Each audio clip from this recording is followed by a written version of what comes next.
হয়। তাহলে পিভিসি না হলে আমরা কাজে দিতে পারবো না। তাহলে বারবার যদি কোম্পানি একই আমাদের সঙ্গে খারাপ ব্যবহার করে, ব্যাংক খারাপ ব্যবহার করে, তার পানিশমেন্ট আমরা বারবার দেবো?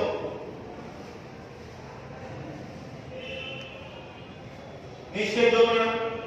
সেই জন্য আমি ইউনিয়নের কাছে অনুরোধ রাখবো, আগামী সপ্তাহের মধ্যে আমাদের সাউথের রিজিওনালে একটা যাওয়া প্রয়োজন।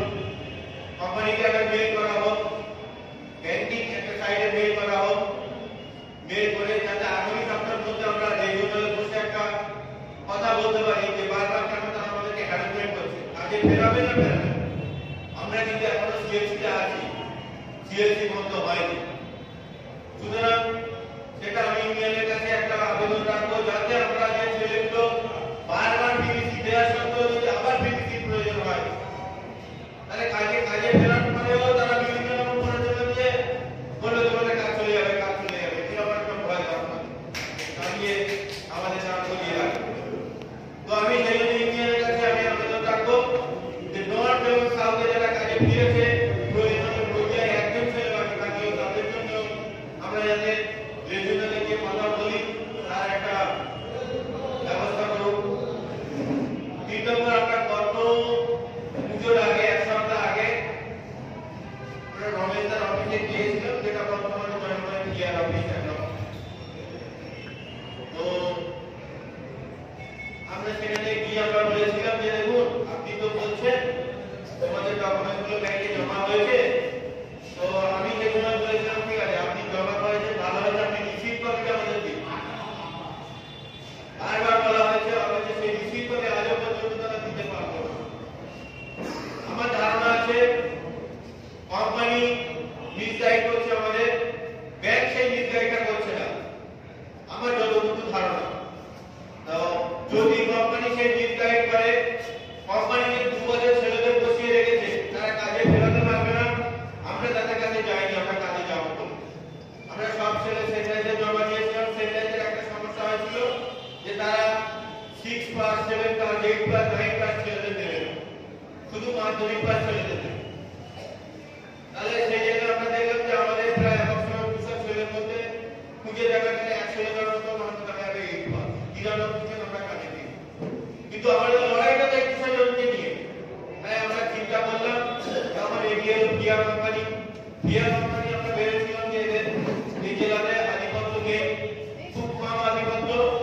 ওনাদের সঙ্গে মিটিং করেছিলাম যে আমাদের ছেলেরা নেই, আমাদের ছেলেরা তোমাদেরকে যেগুলো কাজ করছে না, আমাদের যে লেভেলে যারা ফ্রি আছে, এদের কাজগুলো আমরা দ্রুতর সঙ্গে আগে অনেকে জমা করবো এবং দ্রুতর সঙ্গে এদের কাজগুলো যাতে ফেলে সেগুলো আমরা চেষ্টা করবো 1 মাসের মধ্যে। এবং সেই মতো তোমরা আমাদের সঙ্গে যোগাযোগ করে 1 মাসের মধ্যে ডকুমেন্ট তুলে নিয়েছিল, আর অফিসেও জমা দিয়েছিল। তারাও বলেছিল যে আমরা দ্রুত কাজে ফেরাবো। কিছু সমস্যা হয়েছে, যাদের ব্রাঞ্চে গেছে তারা অনেকে কি হয়েছে ভেরিফিকেশন করায়নি, আবার তারা রিজেক্ট করে, যে ম্যানেজার ছিল সে ট্রান্সফার হয়ে যাচ্ছে, সে রিজেক্ট করে দিয়েছিল। আবার নতুন ম্যানেজার এসেছে, তারা সেখানে গেছে, না তোমাদের ছিল রিজেক্ট করে আমরা পাঠিয়ে দিচ্ছি, তোমরা আসুন রিজেক্ট করো। এরকম একটা সিচুয়েশন হয়েছিল। তারপরে আবার সেগুলো কিছু জনের একটা পূরণ হয়েছে, কিছু জনের জন্য তারা বারবার বলছে যে তোমাদের ব্রাঞ্চে নিয়ে চলে গেছে, আমরা বারবার বলছি আমরা পাবো। তাহলে এটা একটা সিচুয়েশন খারাপ হচ্ছে ছেলেদের, তারা বারবার ব্রাঞ্চে যাচ্ছে। কেন যাবে ব্রাঞ্চে? ব্রাঞ্চে যাওয়ার একটাই প্রয়োজন,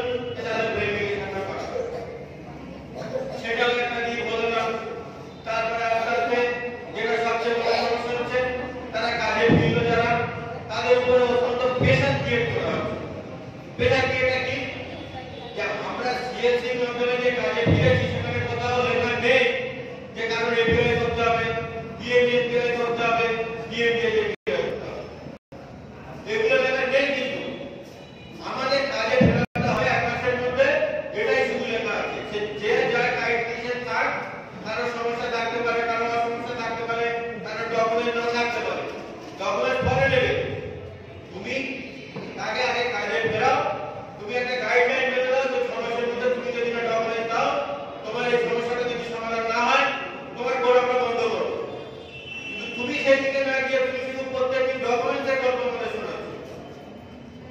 সেই জায়গাটা আমরা চাই যে সেখানেও ব্যাংকের সঙ্গে ক্রিয়া কোম্পানির আধিকারিকদের ডাকা হোক এবং সেখানে ক্লিয়ার হোক যে কাদের জন্য আজকে আমরা 2 বছর কাজে ঢুকতে পারছি না, কাদের জন্য, কোম্পানির জন্য না ব্যাংকের জন্য, ব্যাংকের অনিয়া না কোম্পানির অনিয়া, কাদের জন্য এটা কিন্তু আমরা এখনো ধরতে পারছি না। কোম্পানিও চালাচ্ছে, তুমি কি করছেন ওদের সঙ্গে কি করছেন আমরা সব দিয়ে দেবো ভাই, তুমি কালকে গেলাম আমাদের সে ব্যাঙ্গালোর জায়গাতে এখন আছে, ব্যাঙ্গালোরে কবে আসবে? 1 সপ্তাহ পরে।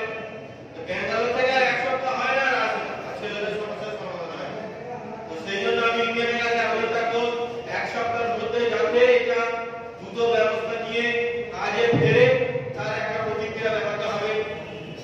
দ্বিতীয় নম্বর, আজকে কোম্পানিগুলো নামে আসছে, যে ট্রেন থেকে বাইরে করে নেমেছে। প্রশ্ন হলো আমার তো রমেশদার দরকার নয়, উনি এলে ওনাকে নিয়ে প্রশ্নটা হচ্ছে আমার তো রমেশদার দরকার নয়, আরো উপরে যে আছে তার দরকার।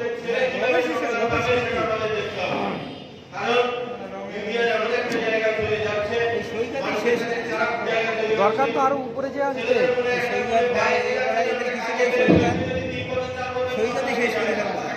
আমি বলেছিলাম একদম ওনাদের এমপ্লয় যে মানুষরা কে আছে সাউথে ডিপার্টমেন্টে আছে, আমি বলেছিলাম আপনি আমাদের মিটিংয়ের দিন আসবেন, আপনাদের একটু কথা বলবো।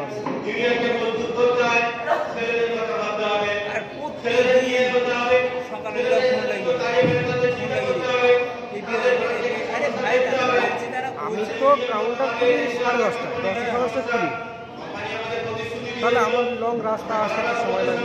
আমাকে ফোন করে শুরু করেছে 8টা থেকে। আমি একটা বিশেষ কীভাবে কথাবার্তা চিন্তা মনে করে বলুন, আপনার কোম্পানি, আপনি একজন কোম্পানির এমপ্লয়, আপনার প্রেশার দিতেই পারে, ব্যাংকও আপনাকে চাপ দিয়েছে, আমরাও দেখেছি, আমরা জানি।